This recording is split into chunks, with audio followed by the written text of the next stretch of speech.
Bonjour. Cette vidéo est une introduction rapide au logiciel Stata pour les cours d'économétrie ECN 4100 ou ECN 6020.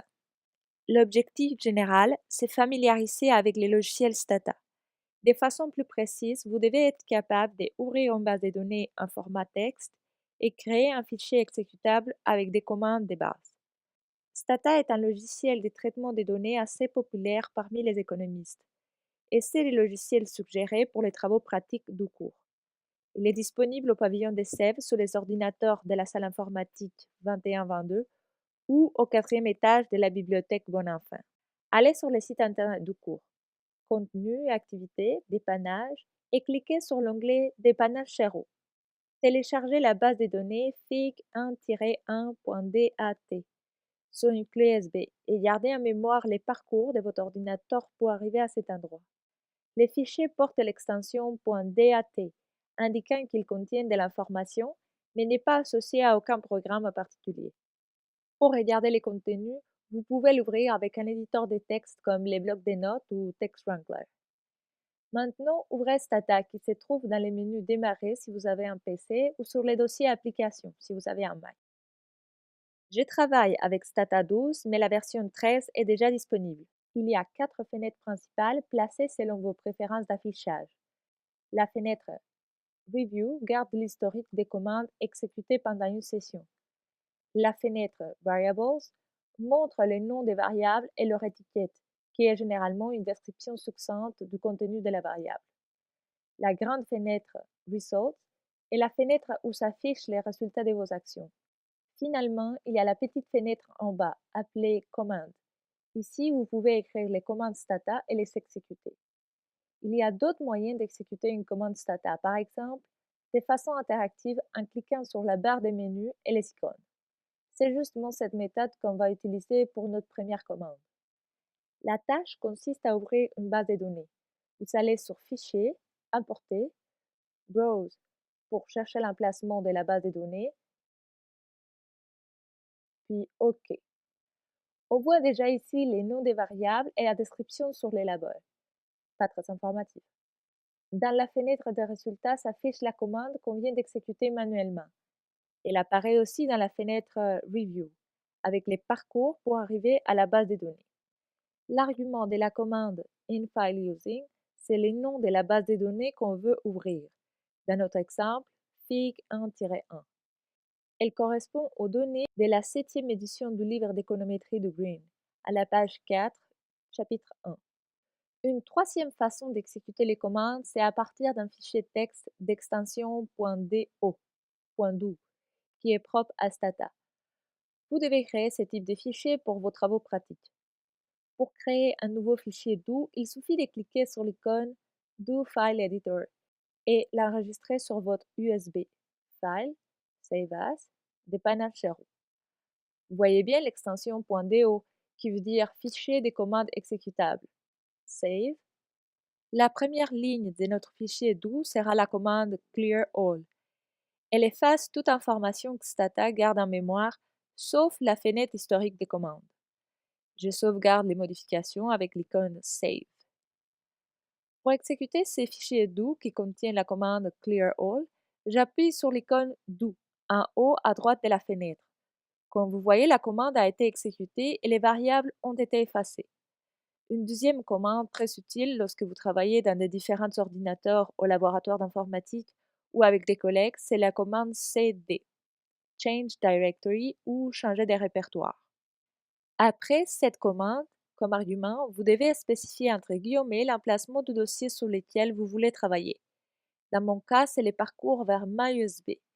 Ce parcours est déjà affiché sur la fenêtre des résultats lorsque j'ai ouvert la base de données manuellement. Je veux ensuite ajouter la commande pour ouvrir la base de données.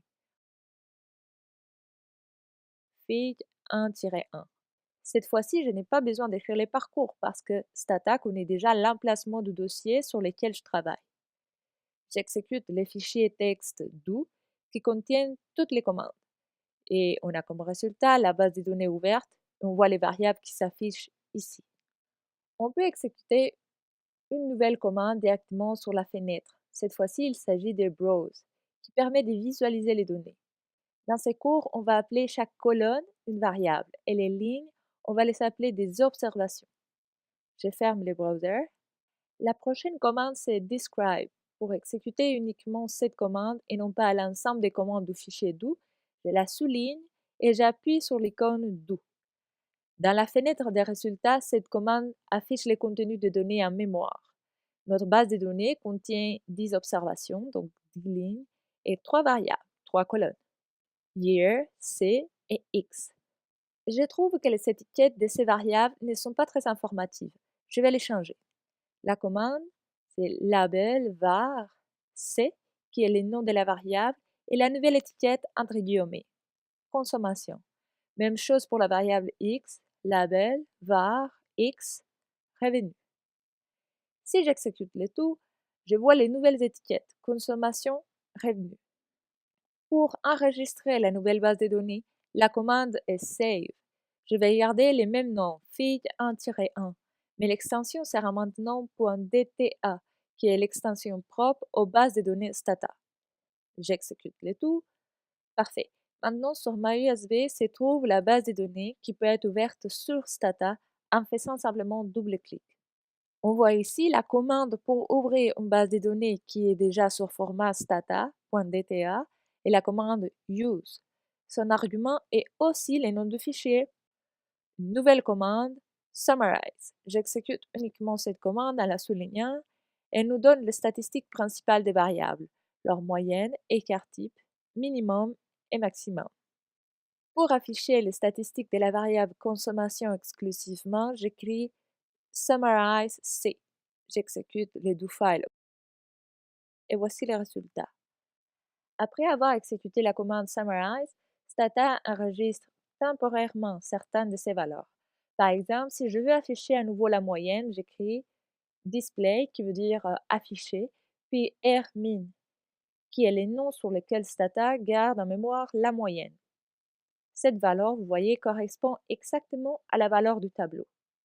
Comment j'ai su que la moyenne s'appelle rmin? Très simple. En lisant l'aide Stata, où se trouve la solution à tous vos problèmes. Pour aller sur l'aide de la commande summarize, vous pouvez écrire help summarize. En haut, vous avez une description courte de ce qui fait la commande. Ici, une description plus complète. Plus bas, quelques exemples pour pratiquer. Et encore plus bas, les informations que Stata garde temporairement après avoir exécuté la commande summarize sur une variable. Vous voyez ici, rmin garde la moyenne, rn garde le nombre d'observations, rsd l'écart type, rsum les totales, et ainsi de suite. Essayons par exemple display rsd. Voilà l'écart type. Toutes ces informations seront effacées de la mémoire après la prochaine commande. Si vous voulez les garder pour plus tard, vous devez les enregistrer en créant des macros globales. Pour créer une macro, j'écris global min égale rmin. Cela crée une macro globale qui s'appelle min et qui contient la moyenne de la consommation. Global SD égale à rsd est une macro globale appelée sd qui contient l'écart type de C. Et il n'y a rien qui se passe. Pour faire appel à une macro, c'est un peu spécial. Il faut écrire les signes de dollars en avant de la macro. Par exemple, display qui veut dire afficher, les signes de dollars et les noms de la macro, min. Et voilà encore la valeur de la moyenne. Display, signe de dollars, SD, affiche la valeur de l'écart type. On peut même faire des calculs. Display, la moyenne, divisé par l'écart type. On va créer une nouvelle variable maintenant. La commande pour cela est generate. Les noms que je vais donner à la nouvelle variable est cn, la consommation normalisée. Elle sera égale à la variable c moins sa moyenne, avec le signe de dollar, le tout entre parenthèses, divisé par l'écart type. J'exécute et je fais browse pour la voir. Notez que les décimales sont séparées par des points et non pas par des virgules comme en français. Summarize cn pour comprendre mieux la variable. On voit que sa moyenne est presque 0 et son écart type 1, car c'est la consommation normalisée. Je peux même lui faire une étiquette pour ne pas oublier la définition. Label var cn consommation normalisée. Je veux maintenant générer une autre variable. J'écris seulement GEN à la place de generate au complet. En Stata, il suffit d'écrire les 3 premières lettres d'une commande si l'abréviation ne porte pas à confusion. Le nom de ma variable sera PMC et il y a la relation entre la consommation et les revenus X. J'ai créé son label pour indiquer qu'il s'agit de la propension marginale à consommer. Laissez-moi déplacer la commande save à la fin pour sauvegarder aussi les nouvelles variables. Je vais ajouter une virgule et une option replace. Les options, c'est des parties non obligatoires des commandes et s'écrivent toujours après une virgule. J'exécute le tout. Parfait. Summarize pour la propension marginale à consommer. Évidemment, elle est entre 0 et 1 car elle décrit une fraction du revenu qui est consommé. En moyenne, les individus dans cette base de données consomment 82% de leur revenu. Maintenant, vous devez lire par vous-même sur les commandes utilisant l'aide de Stata.